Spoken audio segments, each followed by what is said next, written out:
যদি মুখ্যমন্ত্ৰীয়ে সংখ্যালঘুৰ ন্যায় নিৰাপত্তাৰ অধিকাৰ সুনিশ্চিত নকৰে আৰু আমাৰ দাবীসমূহ যদি পূৰণ নকৰে তেনেহলে কিন্তু এক ভয়াবহ পৰিস্থিতি সৃষ্টি কৰিম আৰু তাৰ বাবে কিন্তু মুখ্যমন্ত্ৰী জনপ্ৰিয় মুখ্যমন্ত্ৰীক আমি এইটো কথাই মেসেজ দিব বিচাৰিছো যে 2000 কিলোমিটাৰ অতিক্ৰম কৰি যদি 1000 লৰাই আহি নিজৰ অধিকাৰৰ কাৰণে দিল্লীত পাতিব পাৰো আমি লাখ লাখ সংখ্যালঘু জনগণে কিন্তু ৰাজপথ কবললৈ কিন্তু আমাৰ 5 মিনিট সময় নালাগিব সেইকাৰণে মুখ্যমন্ত্ৰী কৈছো সকলো জাতি জনগোষ্ঠীৰ সমন্বয় সমমৰ্যাদাৰ সমবিকাশ দিয়ক লগতে সংখ্যালঘুৰ মাজত ধৰ্মীয় সংখ্যালঘু হওক বাকী সংখ্যালঘু হওক সকলো সংখ্যালঘুৰ মাজত যিখিনি অধিকাৰ সংবিধানে দিছে সেই অধিকাৰখিনি দিব লাগিব আৰু সেই অধিকাৰখিনি যদি খৰ্ব কৰি সেই অধিকাৰখিনিক যদি কোনোবাই হৰিৰে মহাৰি যদি সংখ্যালঘুসকলক তিলকে শেষ কৰিব বিচাৰে তেনেহলে কিন্তু অসমত এক ভয়াবহ আন্দোলন হ'ব তাৰ বাবে কিন্তু মুখ্যমন্ত্ৰী জগৰীয়াব যদি মুখ্যমন্ত্ৰী ডাঙৰীয়াক কৈছো যে চেয়াৰখনত বহিছে সাংবিধানিক পদমৰ্যাদা আপোনাৰ আছে সংবিধানৰ গৰিমা ৰক্ষা কৰি সংবিধানৰ পদবী ৰক্ষা কৰি সকলোকে লগত লৈ অসমখনক আগবাঢ়ক তেতিয়াহ'লে অসম আগবাঢ়িব অন্যথা কিন্তু অসম কেতিয়াও আগবাঢ়ি নাযায় 33% সংখ্যালঘু জনগণক বাদ দি কেতিয়াও 5খন ৰাজ্যৰ ভিতৰত অসম আগবাঢ়িব নোৱাৰে গতিকে এই সংখ্যালঘুসকলক লগত লৈ আগবাঢ়িব লাগিব আৰু অসমত দেখিছো যে মুখ্যমন্ত্ৰীয়ে সংখ্যালঘুৰ মাজত বিভাজন আৰম্ভ কৰিছে সংখ্যালঘুৰ মাজত যিধৰণে ভাগ কৰি সংখ্যালঘুসকলক প্ৰতাৰণা আৰম্ভ কৰিছে গতিকে আমি অচিৰেই সংখ্যালঘু সমাজক একত্ৰিত কৰি তেওঁ যি প্ৰতাৰণা কৰিছে সংখ্যালঘুসকলক ভাগ কৰি ইয়াৰ জবাব অসমৰ মুখ্যমন্ত্ৰীয়ে পাব এইটো স্পষ্ট আজি দিল্লীৰ পৰা জনাই দিছে অসমৰ বিশেষকৈ সংখ্যালঘুসকলৰ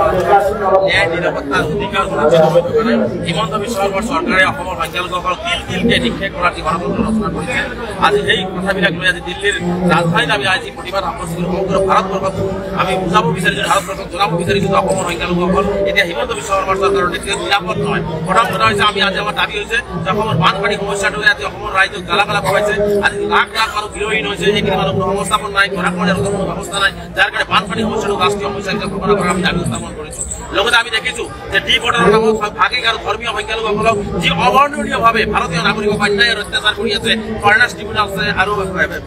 বৰ্ডাৰ পুলিচে গতিকে আমি এই ডি ভোটাৰৰ নামত অন্যায় অত্যাচাৰ বন্ধ কৰাৰ দাবী উত্থাপন কৰিছোঁ অবৈধভাৱে অন্যায়ভাৱে ডিটেনশ্যন কেম্পত যিসকল ভাৰতীয় নাগৰিকক বন্দী কৰি ৰাখিছে তেওঁলোকক মুকলি কৰাৰ আমি দাবী উত্থাপন কৰিছোঁ লগতে আজি দেখিছে আপোনালোকে জানে অসমৰ বিভিন্ন সময়ত অসমৰ মুখ্যমন্ত্ৰী হিটলাৰী কায়দাৰে অসমৰ সংখ্যালঘু সমাজক ভাৰতীয় নাগৰিকক তেওঁলোকৰ কেৱল মাত্ৰ ভূমি নথকাৰ কাৰণে অমানৱীয়ভাৱে উচ্ছেদ কৰি তেওঁলোকৰ ল'ৰা ছোৱালীক মানে মুকলি আকাশৰ তলত আজিলৈকে সেই মানুহখিনি সংস্থাপন নহ'ল আৰু আজি 3000কে অধিক ছাত্ৰ ছাত্ৰী আজি শিক্ষাৰ পৰা 3 বছৰৰ পৰা বঞ্চিত হৈ যায় উচ্ছেদিত পৰিয়ালৰ সেই ছাত্ৰ ছাত্ৰীসকলক আজি শিক্ষাৰ পৰা বঞ্চিত কৰিছে আজি আমি আৰু এটা দাবী উত্থাপন কৰিছোঁ আজি অসমৰ সংখ্যালঘুসকলক আজি স্কলাৰশ্বিপ সম্পূৰ্ণ বন্ধ কৰি দিয়া হৈছে যি সংখ্যালঘু দৰিদ্ৰ ছাত্ৰ ছাত্ৰীয়ে কেন্দ্ৰীয় চৰকাৰৰ ফালৰ পৰা অসম চৰকাৰৰ স্কলাৰশ্বিপ পাইছিলে আৰু কিছু পঢ়া শুনাৰ কাৰণে তেওঁলোকে আগবাঢ়িব বিচাৰিছিলে আৰু এই হিমন্ত বিশ্ব শৰ্মাৰ চৰকাৰ বা কেন্দ্ৰীয় চৰকাৰে আজি স্কলাৰশ্বিপবিলাক বন্ধ কৰি দিছে গতিকে এই স্কলাৰশ্বিপ আমি মুকলি কৰি তাৰ দাবী উত্থাপন কৰিছোঁ আজি অসম তথা মিডিয়ানীৰ ভূমিহীন প্ৰতিজন পৰিয়ালক ভূমি প্ৰদান কৰাৰ দাবী আমি আজি উত্থাপন কৰিছোঁ লগতে আমি আমাৰ বিশেষকৈ হীন কাণ্ড যিটো ঘটনা সংঘটিত হৈছে সেইটোত আমি CBI তদন্ত বিচাৰি আছোঁ লগতে আমি জাহাংগীৰক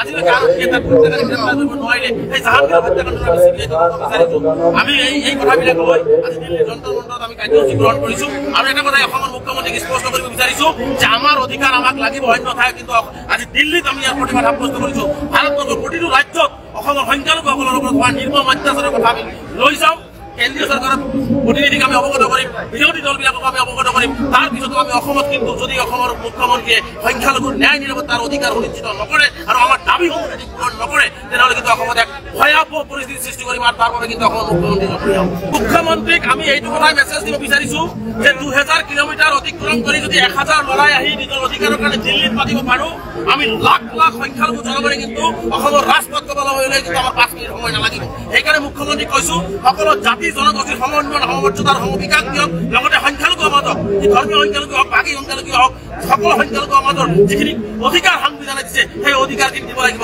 আৰু সেই অধিকাৰখিনি যদি খৰ্ব কৰি সেই অধিকাৰখিনিক যদি কোনোবাই হৰিৰে মহাৰি যদি সংখ্যালঘুসকলক তিলকে শেষ কৰিব বিচাৰে তেনেহ'লে কিন্তু অসমত এক ভয়াবহ আন্দোলন হ'ব তাৰ বাবে কিন্তু মুখ্যমন্ত্ৰী জগৰীয়াব যদি মুখ্যমন্ত্ৰী ডাঙৰীয়াক কৈছোঁ যে চেয়াৰখনত বহিছে সাংবিধানিক পদমৰ্যাদা আপোনাৰ আছে সংবিধানৰ গৰিমা ৰক্ষা কৰি সংবিধানৰ পদবী ৰক্ষা কৰি সকলোকে লগত লৈ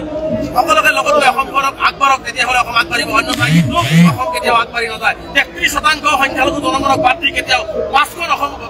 ৰাজ্যৰ ভিতৰত অসম আগবাঢ়িব নোৱাৰে গতিকে এই সংখ্যালঘুসকলক লগত লৈ আগবাঢ়িব লাগিব আৰু অসমত দেখিছোঁ যে মুখ্যমন্ত্ৰীয়ে সংখ্যালঘুৰ মাজতো বিভাজন আৰম্ভ কৰিছে, সংখ্যালঘুৰ মাজতো যি ধৰণে ভাগ ভাগ কৰি সংখ্যালঘুসকলক প্ৰতাৰণা আৰম্ভ কৰিছে। গতিকে আমি অচিৰেই সংখ্যালঘু সমাজক একত্ৰিত কৰি তেওঁ যি প্ৰতাৰণা কৰিছে সংখ্যালঘুসকলক ভাগ কৰি ইয়াৰ জবাব অসমৰ মুখ্যমন্ত্ৰীয়ে পাব, এইটোৱে স্পষ্ট আজি দিল্লীৰ পৰা জনাই দিছে। যিটো ফেক এনকাউণ্টাৰৰ কথাটো আছে, আমি এইটো CBI ইনকুৱাৰী বিচাৰি আছো, জুডিচিয়েল ইনকুৱাৰী কিলিং হৈ আছে, মানে হত্যা হৈ আছে। আমি মানে এই কথাবিলাক আমি মানে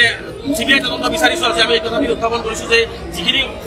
পুলিচ কাষ্টডিত মানুহ হত্যা হৈ আছে, কেনেকৈ হত্যা হ'ব পাৰে? মানুহ এজন আসামী এজন ধৰা হ'ল, তেওঁক স্বীকাৰ দোষ কৰিলে নকৰিলে, সেইখিনি স্বীকাৰ কৰিলে নে নাই, এইখিনি অসমবাসীয়ে আজি গমেই নাপায়। আমি কৈ আছো যদি কোনোবাই দোষী হয়, আজি আমি স্পষ্টকৈ কৈছিলো যে ঢিঙৰ আসামী যদি দোষী হয় মুকলি আকাশৰ তলত আমি ফাঁচি দিয়াৰ ব্যৱস্থা কৰক, অসমৰ সংখ্যালঘু সমাজে আদৰণি জনাব।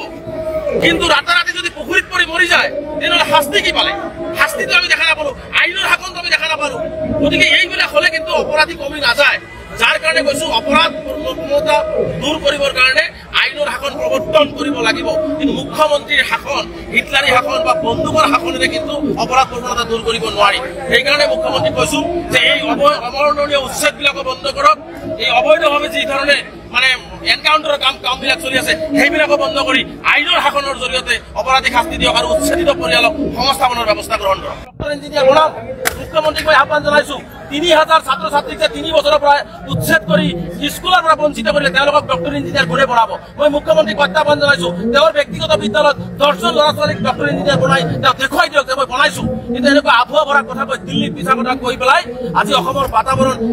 ৰাষ্ট্ৰীয় পৰ্যায়ত নষ্ট কৰি আচলতে হিমন্ত বিশ্ব শৰ্মাই অন্যায় কৰি আছে। গতিকে আমি সেইকাৰণে কৈছো যে আমাৰ এই ল'ৰা ছোৱালীখিনি শিক্ষাৰ পৰা বঞ্চিত হৈছে,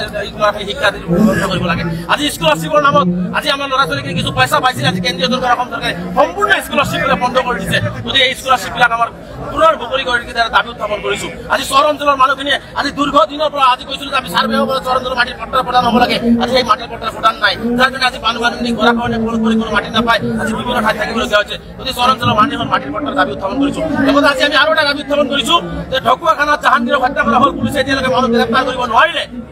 আজি ধিংকাণ্ডটো হৈছে, ধিংকাণ্ডত মই পুনৰবাৰ কৈছো, ধিংকাণ্ডত আমি বহুত কথা ৰহস্যৰ গুণ পাই আছো। মই সংবাদ মাধ্যমতে কৈছো, গতিকে ধিংকাণ্ডৰ ছোৱালীজনী যাতে ন্যায় পায়, সেই ধনীজনী যাতে ন্যায় পায়, দোষীয়ে যাতে মুকলি আকাশৰ তলত ফাঁচি হয়, যাতে পানীত পৰি মৰিবলগীয়া নহয়, আইনৰ শাসনৰ জৰিয়তে যাতে মুকলি আকাশৰ তলত ফাঁচি হয়, আৰু জাহাংগীৰৰ হত্যাকাণ্ডৰ জড়িত ব্যক্তি যাতে অপৰাধী যাতে ফাঁচি হয়, তাৰ কাৰণে আমি এই দুটা ঘটনা আৰু যিখিনি ফেক এনকাউণ্টাৰ হৈ আছে তাৰ আমি এটা CBI ইনকুৱাৰী বিচাৰি গৃহমন্ত্ৰীক আমি স্মাৰক পত্ৰ প্ৰদান কৰিম। গতিকে এই সমস্ত দাবী লৈ আজি আমি দিল্লীলৈ আহিছো। পৰৱৰ্তী পৰ্যায়ত যদি মুখ্যমন্ত্ৰীয়ে অসমৰ সংখ্যালঘুসকলৰ ন্যায় নিৰাপত্তা আৰু নিশ্চিত নকৰে তেনেহ'লে তাৰ প্ৰতিবাদ সাব্যস্ত হ'ব। আৰু লেবাৰসকলক মুখ্যমন্ত্ৰীয়ে যি কৈছে যে অমুক বিভিন্ন জিলাত গ'লে মুখ্যমন্ত্ৰীয়ে দায়িত্ব নল'ব, গতিকে মুখ্যমন্ত্ৰীয়ে দায়িত্ব নল'লে কোনো লেবাৰক আমি আহ্বান জনাম যাতে কোনো ঠাইত যায় কাম কৰি যাতে বিপদত নপৰে, এইটো আহ্বান আমি জনাম। গতিকে গৃহ বিভাগৰ দায়িত্ব থকা মুখ্যমন্ত্ৰীয়ে দায়িত্ব ল'ব লাগিব। আৰু এটা কথা মুখ্যমন্ত্ৰীক কৈ দিওঁ, অসমৰ বিভিন্ন প্ৰান্তত অসমৰ লেবাৰ শ্ৰেণী মানুহক, চাকৰিজীৱী মানুহক, ফুৰিব যোৱা মানুহক, সকলো মানুহসকলৰ ঠাইত যাব, ইয়াত বাধা দিয়াৰ অধিকাৰ কিন্তু অসমৰ মুখ্যমন্ত্ৰীৰ নাই। এই কথাখিনি মুখ্যমন্ত্ৰীয়ে অসাংবিধানিকভাৱে কৈ মুখ্যমন্ত্ৰীৰ পদমৰ্যাদা, মুখ্যমন্ত্ৰীৰ গৰিমা মুখ্যমন্ত্ৰীয়ে নষ্ট কৰিছে। গতিকে আমি স্পষ্টভাৱে কৈছো, আজি আমি দিল্লীত প্ৰতিবাদ সাব্যস্ত কৰিছো। ইয়াৰ পিছত কিন্তু অসমত ভয়াৱহ পৰিস্থিতিৰ বাবে মুখ্যমন্ত্ৰী সাজু থাকিব লাগিব যদি আমাৰ সমাধান হয়। আৰু এটা কথা মই কৈ দিছো, ভোটাৰৰ নামত মুখ্যমন্ত্ৰীয়ে যি অন্যায় কৰি আছে, ফৰেনাৰ ট্ৰিবিউনেলছ এক্টে মিছামিছিভাৱে ভাৰতীয় নাগৰিকসকলক ভোটাৰ সজাই বিদেশী সজাই ডিটেনশ্যন কেম্পত ভৰি আছে। আমি এই ডিটেনশ্যন কেম্পত মানুহ থকা মানুহখিনিক মই পুনৰবাৰ আজি সংবাদ মাধ্যমৰ দিল্লীত কৈছো, 98% মানুহ ভাৰতীয় নাগৰিক, কেৱল অন্যায়ভাৱে সিহঁতৰ বাপ বিদেশী, স্বদেশী, মা স্বদেশী, ভাই স্বদেশী, ভনীজনী কেনেকে বিদেশী হ'ব পাৰে? গতিকে এটা চক্ৰান্তমূলকভাৱে সংখ্যালঘুসকলক ডিটেনশ্যন কেম্পত বন্দী কৰি থোৱাৰ চক্ৰান্ত ৰচনা কৰিছে। গতিকে ডিটেনশ্যন কেম্পত এই বন্দী কৰি থকা চক্ৰান্ত যদি বন্ধ নহয়, इस सरकार के अंदर असम के माइनॉरिटी का सेफ्टी सिक्योरिटी नहीं है, उसका कोई न्याय नहीं मिल रहा है, उसका जो अधिकार है, जो जीने का अधिकार है, जो संवैधानिक अधिकार है वो दे नहीं रहा है। इसीलिए हम लोग आज दिल्ली में आया, इसीलिए दिल्ली आके हम ये मुद्दा उठा रहा है, ये आवाज उठा रहा है कि सारे इंडिया जान जाए कि असम के मुसलमान की हालत कैसा है, असम की माइनॉरिटीज की हालत कैसा है। अभी असम की माइनॉरिटीज की हालत बहुत अच्छा नहीं है, वहाँ पे हर तरह का जुल्म असम में हो रहा है। आज देखिए डी वोटर के नाम पे इंडियन सिटीजन को, जिसका बाप इंडियन है, माँ इंडियन है, उसका कोई बहन को डी वोटर बना के फॉरेनर ट्रिब्यूनल से उसको डिटेंशन डिटेंशन कैंप में भेज रहा है। तो ये इस तरह का जुल्म आसाम में 97 से ये डी वोटर के नाम पे आसाम की हर मुसलमान को, गरीब मुसलमान के ऊपर ये जुल्म चल रहा है। तो ये बंद करने के लिए और आसाम की ये सच बात, आसाम में जो डी वोटर के नाम पे जो मुसलमान को, इंडियन सिटीजन को हैरेसमेंट कर रहा है, ये सच बात हम दिल्ली में लाके भारत इंडिया का लोग ने जाने कि आसाम के ऊपर डिटेंशन कैंप के जो जुमला चला, डिटेंशन कैंप के नाम पे जुमला